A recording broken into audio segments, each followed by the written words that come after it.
Tuesday, 8 January 2019 at 7 p.m. and I'll call the regular Board of Trustees meeting for the Village of North Hudson to order. A short vocation.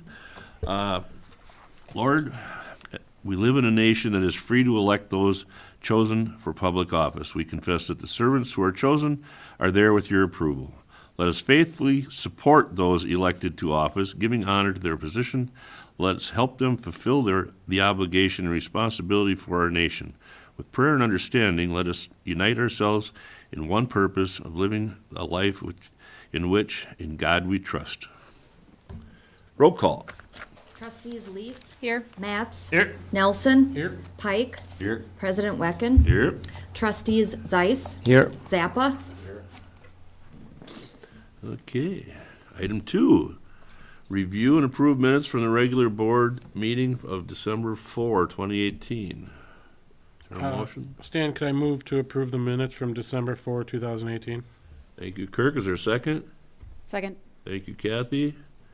Any corrections, amendments, or additions? Hearing none, all in favor of the minutes as presented, signify by saying aye. Aye. Opposed? Thank you. All right, comment number 3 is comments from the floor, opportunity for residents to make the board aware of topics, issues, and opportunities either on or not on today's agenda. And I see we have in the audience our representative on the county board, Tom Coulter, and he wants to give us a little update on what's going on at the county level that affects us at our level. Well, thank you very much. Thanks for the opportunity. We were able to revise the county administrator's proposed tax levy increase. He proposed a 4.2% increase, and we a group of us, a majority of us, worked to reduce that and cut that back to an imposition of an increase of 2.8% on the levy. We also thwarted any attempts to borrow more money. So that was kind of a nice coup for some of us who are more reserved about spending, since we went up 6% and 7% over the previous 2 years in terms of the increasing the levy. So burden. And a lot of people in some of the other municipalities got hit pretty hard with reassessments, revaluations. So I don't know if they appreciate the fact that we were trying to do something or not, because they might not even noticed.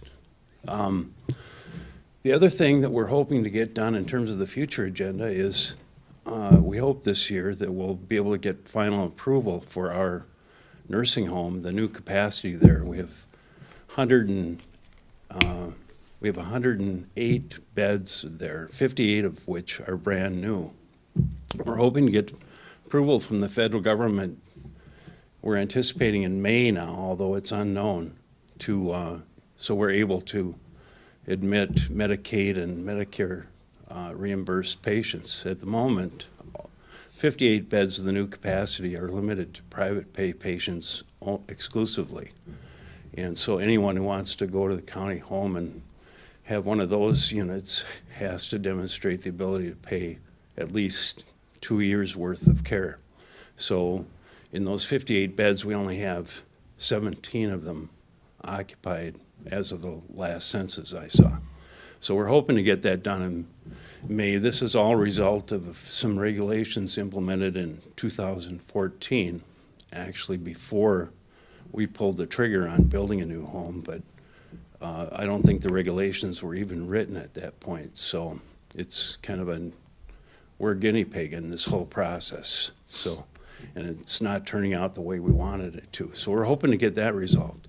The other issue that I'm working on, and with some legislators and other county board members, is we are talking about a jail remodel, because we have not a very good circumstance for handling especially incompetent, or what do they call them, Mark?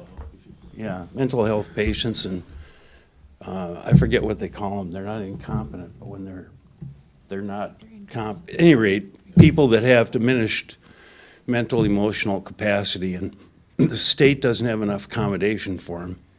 And we have to give them big rides across the state to go to mental health facilities, and we're trying to accommodate that locally.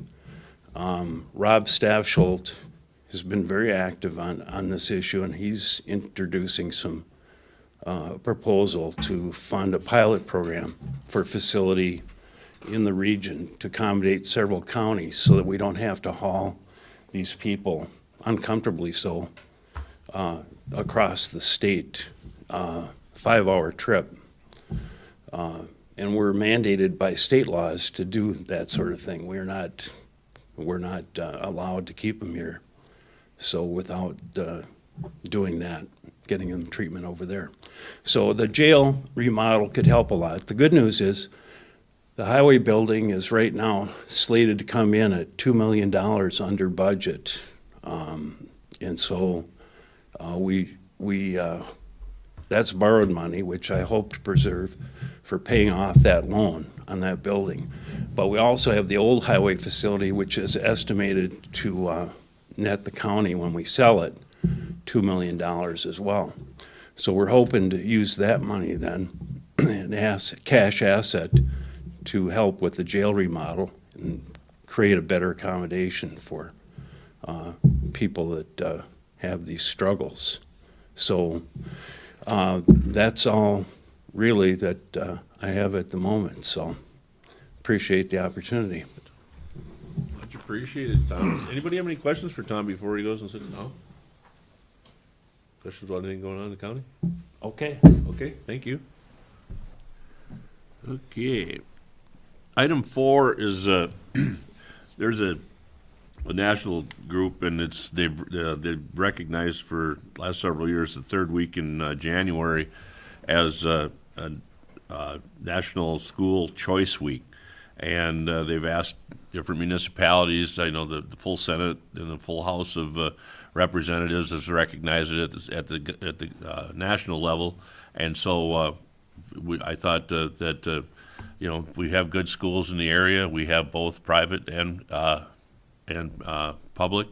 And so I just there's a lot of whereases, but I'd just like to say now, therefore, we do hereby recognize January 20th through the 26th, 2019 as North Hudson School Choice Week. And we call this observance in attention to all of our citizens. And it's not endorsing any particular form of learning, but it gives everybody the opportunity to use whatever resources that they have available.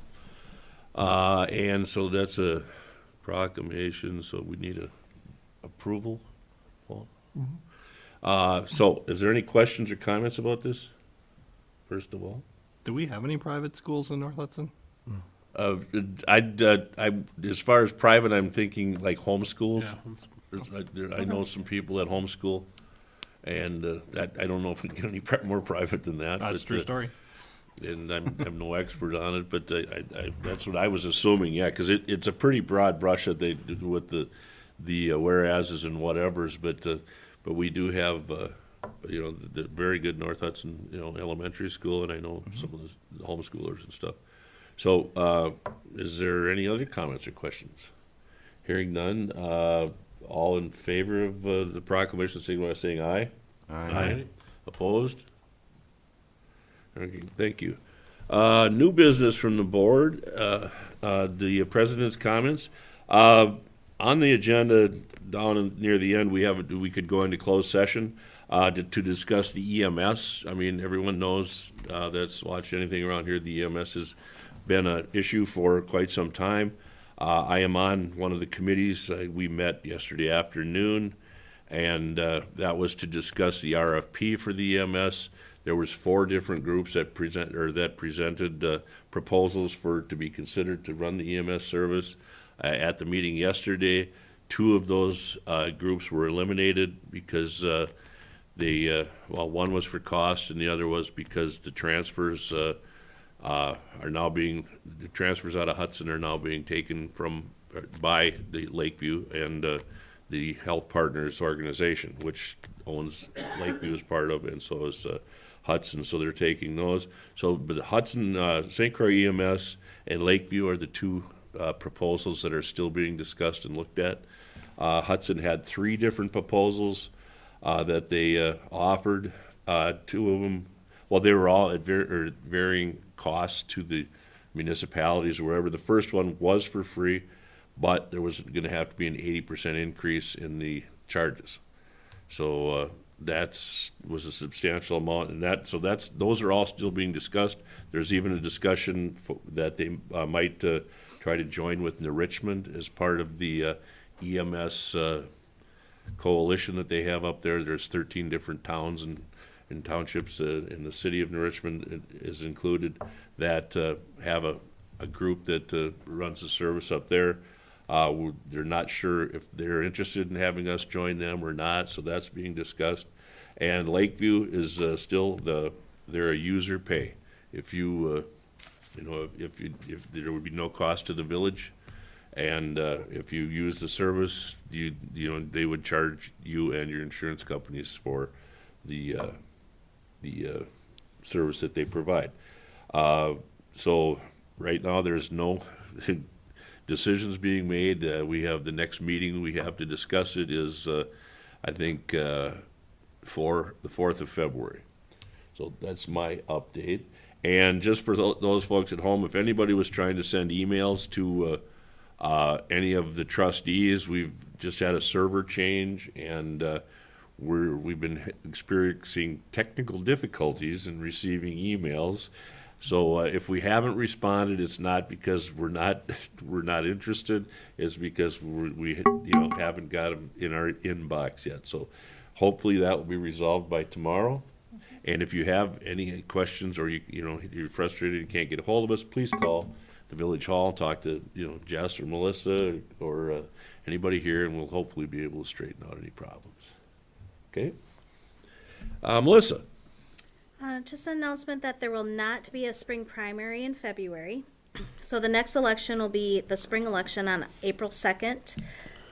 There are 3 candidates that filed paperwork for the village trustee position, and there's 3 positions open, 2 incumbents and 1 new candidate. And there are 2 candidates, 1 incumbent and 1 new candidate that filed for the position of village president. Thank you. And that's it? Yes. Okay, item number 6 is Plan Commission, and they did not meet. Item 7 was Personnel and Finance Committee recommendations, claims, and approval requested. Is there a motion?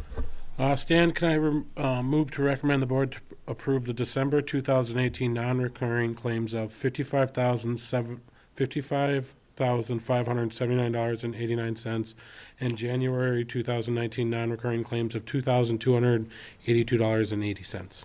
Thank you, Kirk. Is there a second? Second. Thank you, Brian. Is there comments or questions?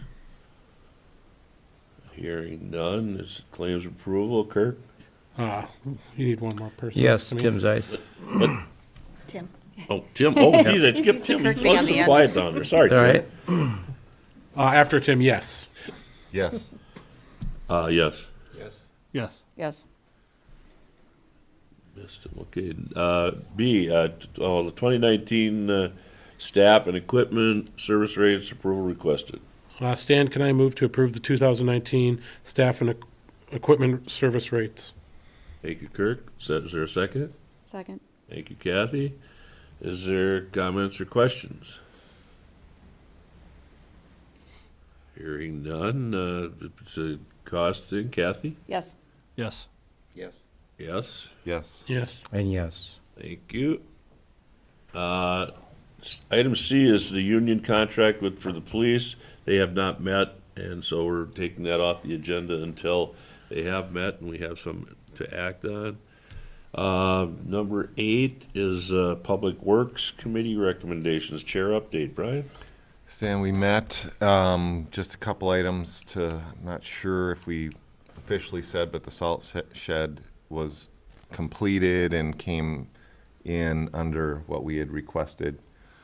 So that's all up and running. And the little Riverside lift station is now complete and running much more efficiently on top of that. It definitely needed some work. And then we have 2 issues to bring forward. We have a recommendation to renew the tree stump removal contract with Save a Tree with an increase of $10 per tree. Thank you. And I'll second that. Thank you, Tim. Are there any discussion? Hearing none. Tim? Yes. Yes. Yes. Yes. Yes. Yes. Okay. And then the second item is the water main replacement under Lake Malibu.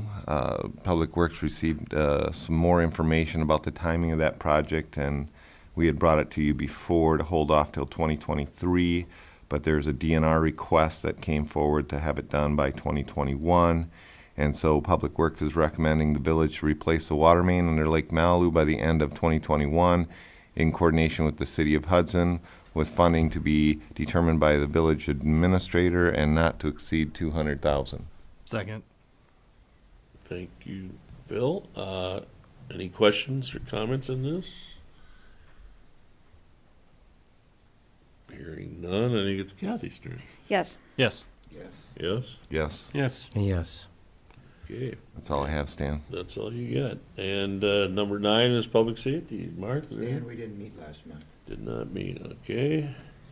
And let's see, public welfare did not meet last month. Park board did not meet last month.